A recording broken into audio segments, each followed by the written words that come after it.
Dice el Salmo así desde el verso 23. Después entró Israel en Egipto, y Jacob moró en la tierra de Cam, y multiplicó su pueblo en gran manera, y lo hizo más fuerte que sus enemigos. Cambió el corazón de ellos para que aborreciesen a su pueblo, para que contra sus siervos pensasen mal. Envió a su siervo Moisés y Aarón, al cual escogió. Puso en ellos las palabras de sus señales y sus prodigios en la tierra de Cam. Envió tinieblas que lo oscurecieron todo. No fueron rebeldes a su palabra. Verso 29. Volvió sus aguas en sangre y mató sus peces. Su tierra produjo ranas hasta en las cámaras de sus reyes. Habló y vinieron enjambres de moscas y piojos en todos sus términos. Les dio granizo por lluvia y llamas de fuego en su tierra. Destrozó sus viñas y sus higueras y quebró los árboles de su territorio.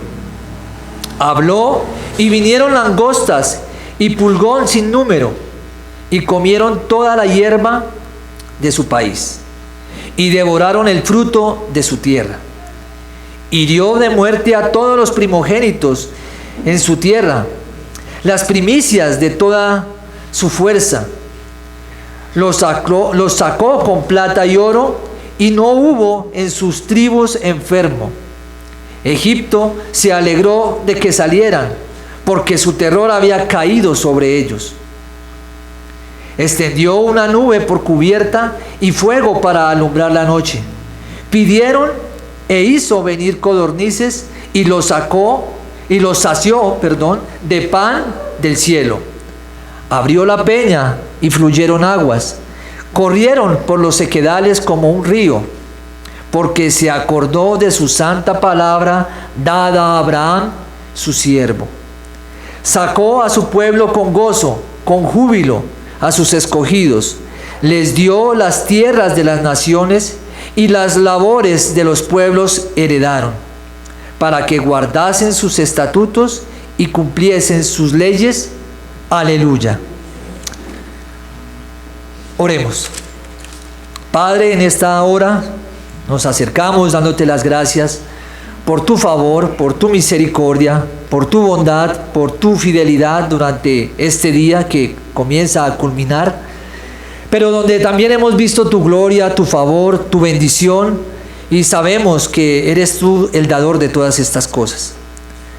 Ahora pueda que en cada uno de nosotros tal vez haya cansancio, agotamiento, o tal vez pesadez en nuestra mente, pero rogamos que con la ayuda de tu Santo Espíritu nos ayudes a tener tranquilidad y paz y descanso, porque venimos a tu palabra, de la cual deseamos alimentar nuestra fe, de la cual deseamos, Padre, que nos ayudes a entender para también cambiar nuestra forma de vida, vivir para ti, transformar nuestra mente conforme a la mente de Cristo. Ayúdanos para que a través de estos versos que hemos leído, tú seas hablando a nuestros corazones, nos ayudes a ver lo que nuestra alma necesite y a entenderlo, a comprenderlo y a colocarlo por obra, Padre.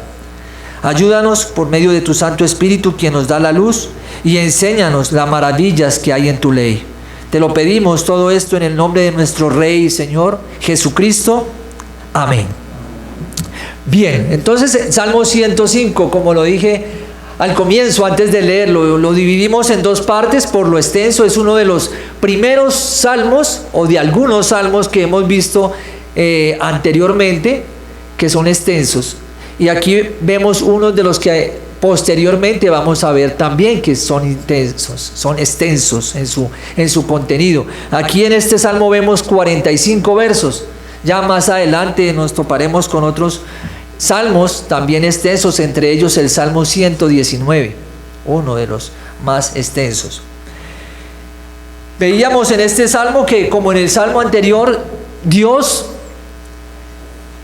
es maravillosamente el hacedor de todas las obras. Veíamos, y para recordar un poco, en el Salmo 104, se veía a Dios como el creador y el hacedor de todas las maravillas, de los primeros capítulos de Génesis, al obrar, al hacer sus obras, al hacer sus maravillas. Y en este Salmo 105 veíamos como una narración que viene sistemática, organizada, porque pasamos de ver la creación de Dios a encontrarnos con Dios haciendo y recordándonos el pacto que había hecho con Abraham, la promesa que había hecho a Abraham, para luego, después de esto, nombrarnos a José y las obras que había hecho por medio de José. Entonces vamos a ver que Dios es el autor, el artífice de todas las obras, tanto de la creación como de la promesa hecha a Abraham, como también de las obras hechas por José con Israel. Es lo que hemos visto en la primera parte. En esta segunda parte continuamos viendo esa narración sistemática, ordenada, porque ahora desde el verso 23 hasta el 45 vamos a ver a dos personajes importantes que hemos leído y hemos visto que en la historia están intrínsecamente unidos y usados también por Dios, como lo fue Abraham y como lo fue José.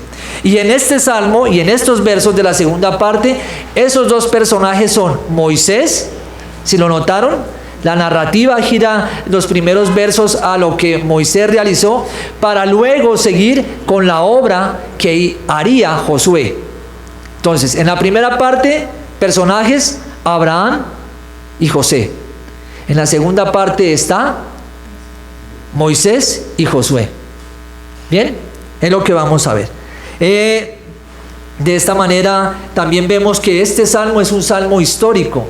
Y como salmo histórico y algo representativo de estos salmos es que eran salmos donde se narraban las obras y las maravillas que Dios había hecho por medio de su pueblo y a lo largo de la historia. Un salmo histórico. Y también representativo de este salmo es que no se nombra ni se mencionan las rebeldías de Israel.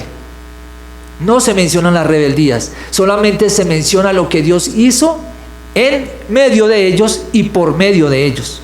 ¿Sí? Eso es lo que resalta cuando más que todo hablamos de salmos históricos.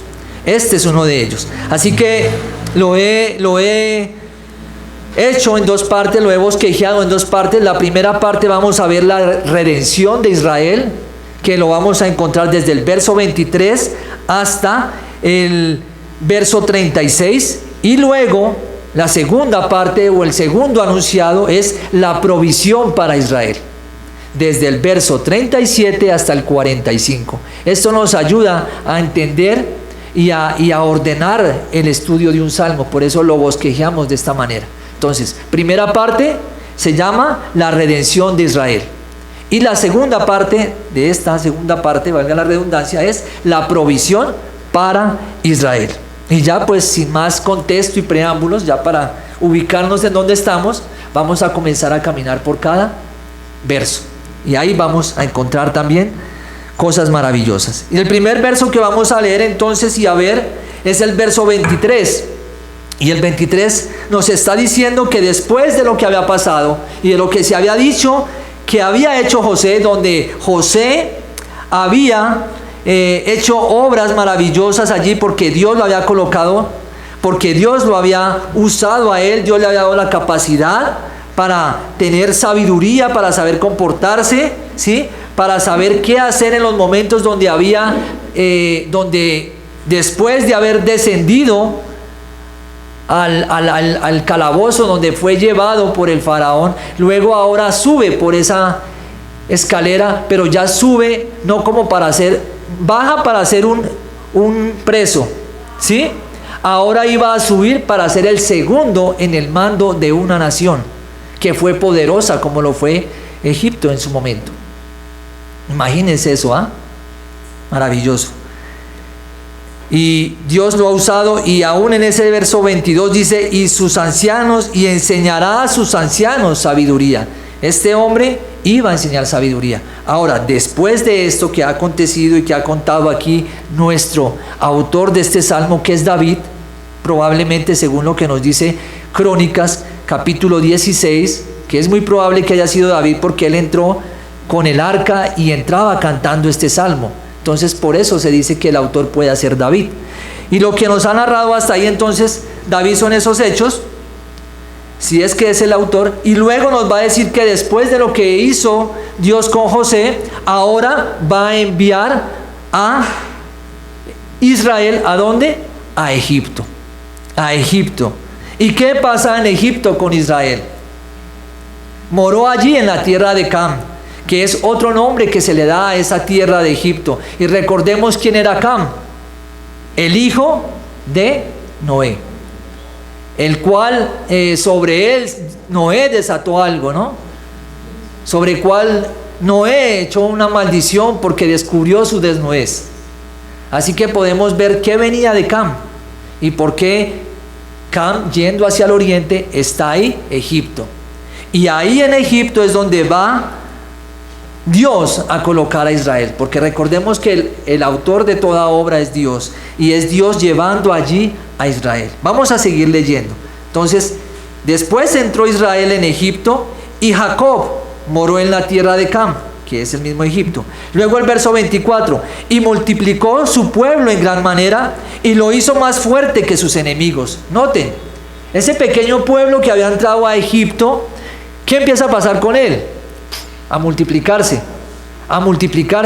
a crecer, porque había una promesa dada de parte de Dios a Abraham.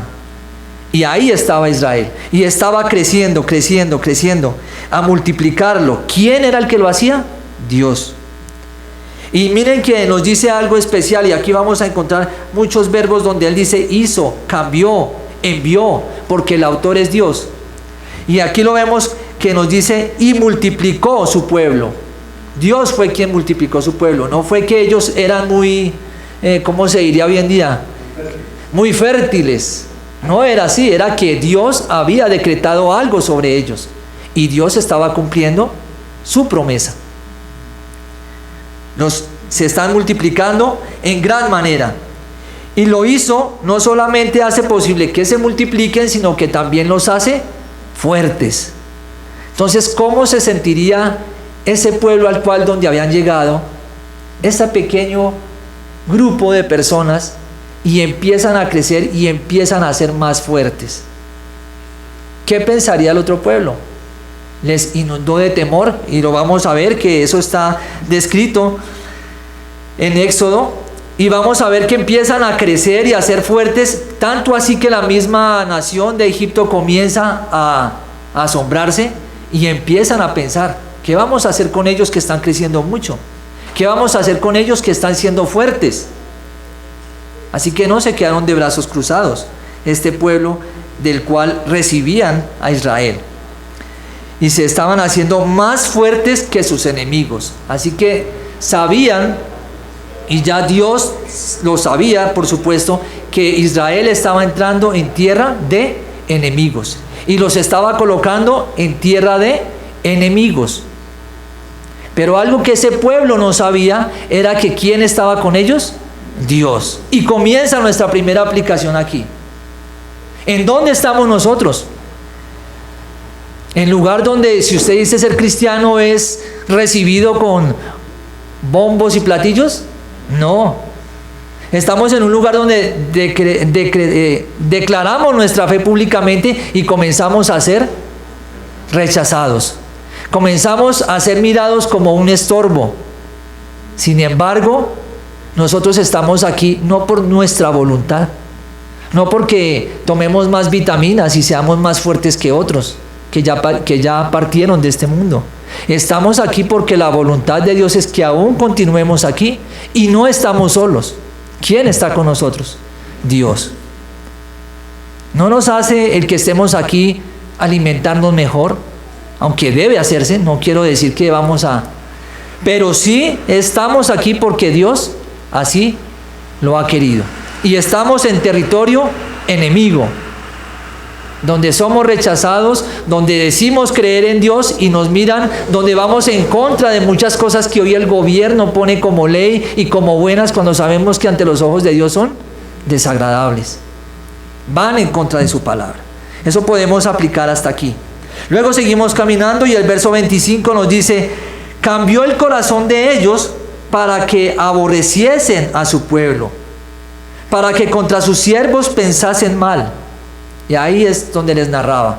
El pueblo comienza a ver que son fuertes, que comienzan a crecer y a fortalecerse y comienzan a aborrecer a este pueblo. ¿Quién hace eso? No fue que Egipto dijo, uy, no, sí, no. El texto nos dice, cambió. ¿Quién cambia? Dios. Dios es el autor en ese corazón, para hacer que se vuelva duro, para hacer que se vuelva hostil, para también con un propósito hacer algo allí. Algo iba a hacer Dios, tanto con Egipto como tanto con Israel. Cambió el corazón de ellos para que le aborreciesen al pueblo de él. Ahí está su pueblo. Para que contra sus siervos pensasen mal. Entonces ya vemos por dónde iba el corazón. ¿Y qué nos está narrando David? Si es el autor de este salmo, vuelvo y digo. ¿Por dónde va? Dios es el autor. Dios continúa siendo el autor. Dios es el que está moviendo el corazón, cambiando el corazón, endureciendo el corazón de aquella nación. Luego dice el verso 26. ¿Y qué pasó al ver este pueblo así? Recordemos que estaban oprimiéndolos, colocándoles más trabajo, haciendo más labor, más ladrillos, cociendo más barro, lodo para hacer los ladrillos.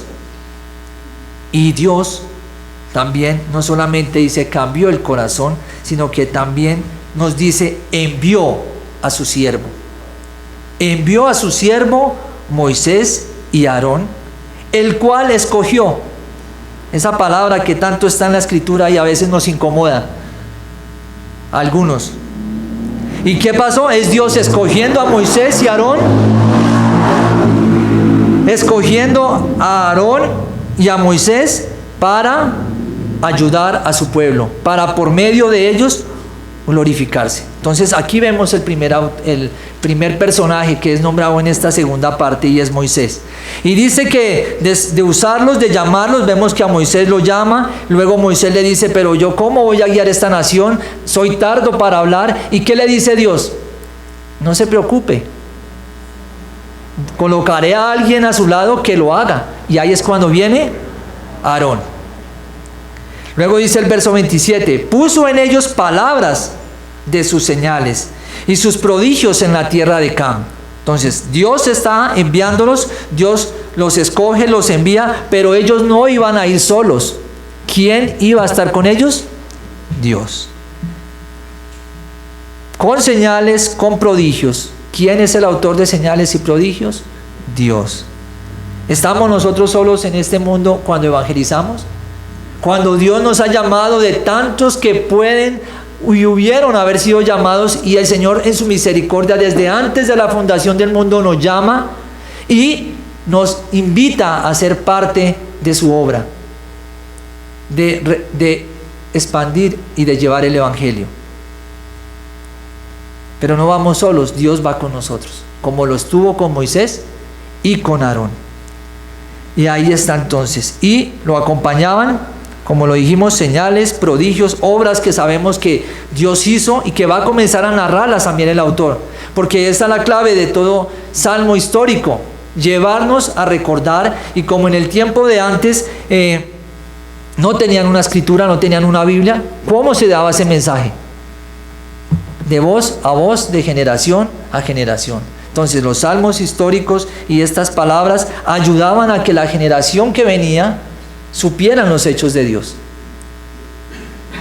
Así que va a comenzar a narrar las obras que Dios había hecho en medio de Egipto, por medio de Israel. Señales, prodigios, como conocemos hoy a través de la escritura, las 10 plagas que vendrían. Y ahí va a comenzar a nombrar estas plagas, no con un orden como vinieron y como nos dice el texto allí en Éxodo, ¿sí? Pero sí lo va a hacer tocando algunos importantes y con un propósito especial. No en el mismo orden consecutivo, primera plaga, segunda plaga, tercera plaga, no. Vamos a ver lo que no está así. Pero sí él quería recalcar y quería dejar en alto que Dios era el autor de todas estas cosas. Bien, dice entonces el verso 28, envió tinieblas, ¿qué pasó con ellas? Lo oscurecieron todo. Lo oscurecieron todo. Imagínense, comienza por la novena plaga, por las tinieblas. Y es que para Egipto el tener tinieblas era algo difícil, duro. ¿Saben por qué? Porque para Egipto el sol era su Dios. ¿Sí? Imagínense, era dejar a su nación sin Dios. ¿Qué pasó con el Dios de esta nación si era el sol? Imagínense el caos en el que caerían. Por eso esa plaga, por eso las tinieblas. ¿Sí? Luego dice la palabra ahí en el mismo verso 28, y no fueron rebeldes a su palabra. No fueron desobedientes, dicen otras traducciones. ¿Quiénes no fueron desobedientes ni rebeldes? Ni Moisés ni Aarón, porque a ellos fue los que envió Dios. No se opusieron a lo que Dios había mandado. Imagínense, y es de resaltar y de recalcar mucho acá, no tuvieron temor ante la dureza de tal hombre, del faraón allí. No tuvieron temor. Fácilmente hubieran ellos podido decir, no, nosotros no vamos, mire este hombre, cada vez que vamos dice que sí, pero luego no, y mire, cada vez está más duro su corazón. Sin embargo, ellos no fueron rebeldes, obedecieron. Pero sí tenemos en cambio alguno que fue rebelde al llamado de Dios y al destino que Dios le había dado. ¿Quién era? Jonás. Y aquí tenemos a dos hombres que son nombrados que fueron, sin importar los obstáculos ni la dureza de este hombre. Un hombre que no era cualquier hombre, era un hombre con poder y un hombre que tenía autoridad para hacer lo que quisiere y le diere su antojo. Pero ahí están ellos dos porque sabían que los había enviado Dios. Ahora, para nosotros podemos encontrarnos con cualquiera a la hora de evangelizar, a la hora de poder llevar el evangelio, a la hora de cumplir con el mandato que Dios nos ha dado allí en Mateo 28. Pero tenemos que estar seguros que el Señor ahí mismo en ese texto nos dice que estará con nosotros todos los días. ¿Sí? Que nos acompañará, que esa obra no la haremos solos, como tampoco Moisés ni Aarón iban solos cada vez que se presentaban ante Faraón. Luego, verso 29 dice, volvió sus aguas en sangre y mató sus peces. Ahí la plaga número 1. La plaga número 1 es mencionada allí y ahora es nombrada las aguas. Y para algunos escépticos, algunos que son la contraparte de la Biblia, los que no creen, decían, no, eso eran arenas rojas que volvieron el agua de esa manera. ¿Sí? Pero aquí el texto nos dice que no fue ni una arena roja, ni fue ningún tinte, ni nada de eso. ¿Qué nos dice que fue lo que produjo que esas aguas se pusieran rojas? La sangre de aquella mortandad de peces que hubo. El mismo texto lo dice para derribar a aquellos que se oponen a lo que la palabra dice. No fue ni tinte ni arena roja, nada. Volvió sus aguas en sangre y mató sus peces. ¿Quién los mató? Dios. No fue, aunque sí, Moisés y Aarón era el que levantaba el cayado, el que entraba, el que hacía obras, eran ellos, pero el que estaba detrás era Dios, con su gran autoridad y con su gran dominio. Verso 30. Su tierra produjo ranas. Y aquí tenemos entonces la plaga número 2. Su tierra produjo ranas hasta en las cámaras de sus reyes. Imagínense un rey quien todo lo tenía bien ordenado, ¿sí? Su lugar, su cetro, su recámara bien tendida, los mejores velos, el mejor servicio, y ahora encontrar ranas. ¿Y por qué dicen sus cámaras? Porque hasta allá eso era vergonzoso. Que en la cámara de un rey hubieran moscas, que en la cámara de un rey hubieran ranas, que en la cámara de un rey hubieran animales que eran nombrados o catalogados como plaga, eso sería algo para un rey que vergonzoso, ¿no? Y aquí lo vemos. ¿Quién lo hace? Dios. Volvió sus aguas en sangre, su tierra produjo ranas hasta en las cámaras de sus reyes. Bien, luego dice, habló y vinieron enjambres de moscas y piojos en todos sus términos. Y ahí está la plaga número 4 y la plaga número 3, que son las moscas y los piojos. Noten todo lo que hace Dios allí. Maravillas, señales que está haciendo allí para mostrar que Él es el Dios poderoso, que Él es el Dios, el hacedor de todas estas obras. Luego dice, después de esto, en el verso 32 dice, les dio granizo por lluvia y llamas de fuego en su tierra. Y ahí encontramos entonces la plaga número 7, el granizo. Y no era cualquier granizo como el que estamos acostumbrados a ver acá, en esta parte de Sudamérica, ¿sí? Aunque a veces hay lugares aislados donde se ven grandes piedras de granizo. Inclusive la semana pasada estuvo lloviendo en Norteamérica y decían que los granizos que caían eran como una bola de béisbol, lo que caía. Entonces, si aquí, imagínate, ¿cuánto más grandes serían las de esa época? Y una de esas que cayó la semana pasada, lastimosamente murió una bebé de un tamaño de eso. Imagínense el peso que trae por la gravedad, la velocidad, con un tamaño de estos es mortal. Ahora imagínense cuánto más si dice que les dio granizo por lluvia y llamas de fuego en su tierra.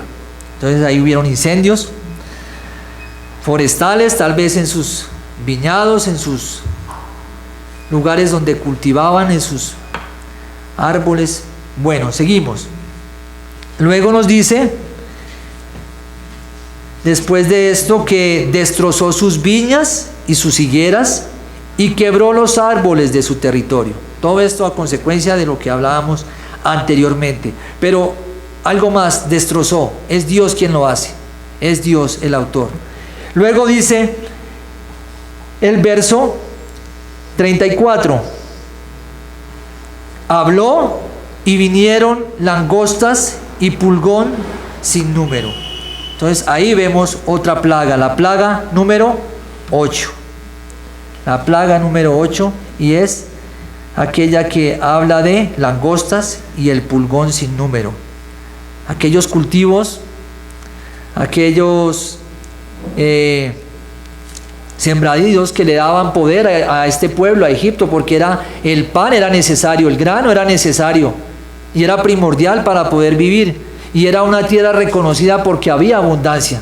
Pero miren lo que les hace Dios allí: les derriba todo en lo cual ellos se vanagloriaban, ¿sí? Y que Dios nos guarde a nosotros, que si a nosotros halle algo en lo cual nos vanagloriemos, porque Dios tiene toda autoridad para hacer ¿qué? Lo que Él desee y poderlo quitar. Si hay algo que nos debe a nosotros gloriar, si hay algo en lo cual nosotros deberíamos y vivir cada día gloriándonos, es en la obra de Jesucristo, es en lo que se hizo en la cruz, como lo decía anteriormente. De nuestras obras nada tenemos de qué vanagloriarnos, porque eso es, si lo hacemos, vano. Vano sería si hiciésemos algo. Y aquí les estaba atacando Dios por medio de estas plagas todas las cosas, aquellas con las cuales ellos se sentían poderosos. Ellos tenían autoridad y dominio sobre otros lugares allí cercanos. Luego dice, y comieron toda la hierba de su país y devoraron el fruto de su... dice, vinieron langostas, ¿sí? Y comieron toda la hierba de su país y devoraron el fruto de su tierra. Todas aquellas cosas. Luego dice el verso 36, hirió de muerte a todos los primogénitos. Y esa es la 10ª plaga, ¿no? Cuando ya muere todo primogénito de Egipto. Y dice que los hirió de muerte y en su tierra primogénitos en su tierra y las primicias de toda su fuerza. Imagínense lo que Dios está derribando allí. Todo lo que ellos tenían como que se halagaban, alardeaban de su poder, de su fuerza, y Dios les está derribando todo eso, todas esas cosas. Luego dice el verso 37, ya estamos en nuestra segunda parte, la cual hablábamos de la provisión para Israel, porque Dios ha obrado, Dios ha redimido a Israel de esclavitud de Egipto, como también a nosotros nos ha redimido. ¿De qué nos ha redimido el Señor? Del pecado y de una condenación. ¿Qué podemos extraer de esta primera parte? El Señor Jesucristo nos ha redimido. Y aunque vemos estas descripciones de maravillas y prodigios que Dios ha hecho, ¿cuántas cosas Dios ha hecho para redimirnos? Sacrificar a su Hijo, a su unigénito. Muchas cosas. Sin embargo, vemos aquí que como redimió a su pueblo, también nos ha redimido por medio de Cristo. Y ahora vamos a ver cómo no solamente los saca de esclavitud, no solamente los defiende de un pueblo que decía ser poderoso, sino que además de esto, los saca, esto es maravilloso, los saca y los sustenta. Y esto debe alimentar nuestra fe, hermanos. Si Dios nos ha extraído de una vida de pecado, nos ha rescatado de una vida mundana, de una vida donde nuestro deleite era el pecado, ¿no será Dios fiel para sustentarnos? Y lo vamos a ver cómo lo hizo con Israel. Dios nos sustenta. ¿Por qué poner la mirada en otras cosas cuando es el Señor quien lo hace? ¿Por qué delegarle importancia a Dios cuando relegarle la importancia a Dios cuando es Dios quien es todo para nosotros? Y el verso 37 lo dice, lo sacó, miren cómo lo sacó, con plata y oro, y no hubo en sus tribus enfermo. En medio de tanta plaga, en medio de tanta riqueza que había allí, y ese pueblo pequeño que empezó a crecer, fue fortalecido, luego pasó a ser esclavo y pasó a ser solamente un sirviente este pueblo. Dios lo lleva ahí, trata con Egipto, trata con Israel también, pero además miren cómo es luego el tiempo y cómo sale Israel. Tiene que entrar a una tierra poderosa porque de allí Dios le iba a dar lo que necesitaba para salir. Y es como sale con plata y oro. Y me asombra una vez más, me maravillo al ver la primera palabra del verso 37, lo sacó. ¿Quién es el autor? Dios. ¿Nosotros nos sacamos nosotros mismos de este mundo o quién nos saca? Porque si no fuese Dios, nosotros estaríamos completamente deleitándonos dentro del lodo y diciendo, y estamos limpios, y más limpios que aquel, que Julano, pero estaríamos todos revolcándonos en el mismo lodo. Pero es Dios quien saca, y es Dios quien da plata, y es Dios quien da oro. Y dice, y no hubo en sus tribus enfermo. Maravilloso, no hubo enfermo. Luego el verso 38 dice, Egipto se alegró, imagínense, aquellos que tenían esclavos y no, que se vayan, qué alegría, váyanse. Yo creo que les hicieron calle de honor. Egipto se alegró, la manera de hablar de una manera poética aquí David. Egipto se alegró que salieran porque su terror había caído sobre ellos. Luego dice, extendió una nube por cubierta y fuego para alumbrar la noche. Entonces Dios provee materialmente lo que necesitan. Dios hace que el camino se despeje para que ellos salgan. Y ahora Dios les va a dar luz para su camino, protección en el día y protección en la noche. Luz en la oscuridad y protección en el día. ¿Y no es eso lo que hace el Señor hoy con nosotros? ¿No tenemos la palabra de Dios que es la que nos da luz en medio de esta generación perversa? ¿No es Dios quien nos ha dado la palabra para que la amemos, para que la comamos cada día, para que la meditemos día a día y podamos vivir en medio de tanta oscuridad? Es Dios. es Dios y esa es la luz que nos da. Ahora, porque el terror había caído sobre ellos. Luego dice en el verso 39, extendió, ya lo leíamos, el verso 40, pidieron e hizo venir codornices y los sació de pan del cielo. Entonces ahí recordamos, ¿qué hace el pueblo de Israel en medio del desierto? Quejarse, decir, pero ¿cómo allí en Egipto estábamos mejor? Recordábamos las holladas de carne que habían, cuando esto no era así, cuando un siervo tenía una alimentación diferente, un esclavo. Sin embargo, aquí ellos meditaban y decían esto, hablaban, susurraban, murmuraban, y Dios en su misericordia les provee. ¿Cuántas veces nosotros murmuramos de la provisión que Dios nos da? Y para nosotros siendo poco estamos quejándonos, cuando es Dios llevándonos de su mano. Es Dios proveyéndonos lo que necesitamos conforme al trayecto en el que estamos por medio de este peregrinaje. Es Dios quien lo provee. Y Dios les está dando alimento. Y no solamente les da, dice que los sacia. Y no sé, cuando ustedes se imaginan en saciar, ¿qué imaginan? Algo mucho más de lo que ya lo hace a uno y estar completamente completo, que sobreabunde, que sacie. Podemos imaginar llenar un vaso de agua hasta que rebose, llenar una canasta de pan hasta que el pan salga de ese canasto. Y eso es lo que ha hecho Dios, mostrándole a Israel quién era. Yo les voy a proveer, yo les voy a dar codornices, yo les voy a dar pan, y no cualquier pan. Era un pan divino, era una mezcla divina, era una amasada divina. No era cualquier pan. No era cualquier pan. Luego dice, y tengan presente el pan. Luego dice en el verso 41, abrió la peña y fluyeron aguas. Entonces, esto nos remonta cuando nos dio sed, no hay que beber, y Moisés, ¿qué hace? Habla a la peña, brota agua, luego golpea la peña de nuevo y brota agua. Obras que Dios estaba haciendo, Dios cuidando de su pueblo, Dios proveyendo a su pueblo, aún en medio de sequedales. Hoy nosotros tenemos el pan. ¿Cuál es nuestro pan de vida? Nuestro Señor Jesucristo. Hoy tenemos el agua que sacia nuestra sed, de la cual nuestro Señor Jesucristo le decía a la samaritana. ¿Y cuál es esa agua? Nuestro Señor. Él es el que sacia nuestra sed. Él es el pan de vida.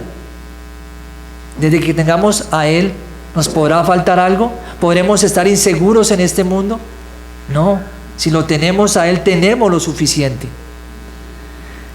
Luego dice en el verso 42, porque se acordó de su santa palabra dada a Abraham su siervo. ¿Qué lo hizo a Dios hacer esto?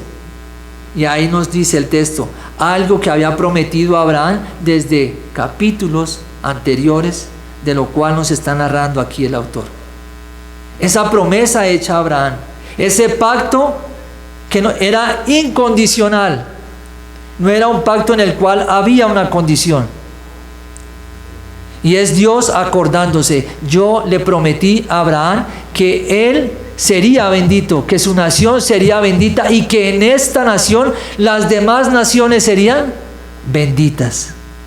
Por eso hablamos del pan, hablamos del agua, porque de esa nación viene el Mesías. De esa nación viene el pan y el agua para el resto de naciones. Y ahí estamos tú y yo. Ahí estamos. Luego dice, sacó a su pueblo con gozo, con júbilo a sus escogidos. Dios es quien los saca. Los sacó con gozo, con júbilo. Y luego dice, les dio las tierras de las naciones. Algo que también había prometido a su siervo Abraham, a su amigo. Pero ahora aquí vamos a ver el otro autor. ¿Quién es el otro autor? Josué. Josué es el encargado, después de Moisés acabar su tarea, el que debía continuar con la obra. y llevar a esta nación a cada lugar, a cada tribu, a cada terreno que Dios había destinado. Y ahí está nuestro otro personaje, Josué. Y eso lo encontramos en Josué 11. Y ahí está al pie de página, versículos 16 y 23. Pero bien, sigamos. Les dio tierras de las naciones y las labores de los pueblos heredaron. ¿Cómo así que heredaron las labores? Pues bien, cómo y en cada lugar la tierra se comportaba, cómo hacía cada pueblo allí para sustentarse. ¿Qué es lo que hace con el pueblo? Lo hereda para poderlo seguir alimentando y seguir sosteniendo. Por eso se dice allí, y las labores de los pueblos heredaron. ¿Para qué? Para que guardasen sus estatutos y cumpliesen sus leyes. Aleluya. Y es la forma de terminar de este salmo. Como en muchos salmos, después de uno contar la historia de Dios, no queda una satisfacción y un deseo al decir aleluya, al decir gloria a Dios. Yo creo que ojalá de nuestros labios al partir, si el Señor nos da la oportunidad, a su presencia, lo último que salga de nuestros labios sea un gloria a Dios, aleluya. Porque aún mientras estuvimos aquí en la tierra, no sabemos de cuántas cosas Dios nos pudo guardar, pero sí sabemos de cuántas misericordias nos permitió presenciar. Y eso es lo que está haciendo David, contándole a una generación: miren lo que hizo Dios. Creó, escogió, llamó, tomó, usó, hizo. Y lo que queda en nuestros labios es decir aleluya. ¿Y todo por qué? Para que guardasen lo que Dios demandaba. Guardamos lo que Dios demanda. Es nuestro deseo que nuestras futuras generaciones guarden lo que Dios ha dicho. Debe ser nuestro anhelo. Y eso nos debe llevar cada día a doblar rodilla. Nos debe llevar cada día a orar a Dios, porque aún hay corazones que son completamente duros. Y allí en esos corazones están hijos, en esos corazones hay padres, en esos corazones hay abuelos, en esos corazones hay tíos, en esos corazones hay amigos, hay primos, los cuales debemos orar para que vengan al Señor y disfruten de estas maravillas. ¿Es verdad? Debemos hacerlo. Por eso vamos a orar, dándole gracias a Dios por este salmo, porque de seguro al caminar por ellos recordamos las maravillas que Dios hace, y que ese Dios no quedó allí, ni en Génesis, ni en Éxodo, ni en el libro de Josué. Ese Dios aún sigue vivo y sigue obrando y sigue usándonos para su gloria. Amén. Oremos.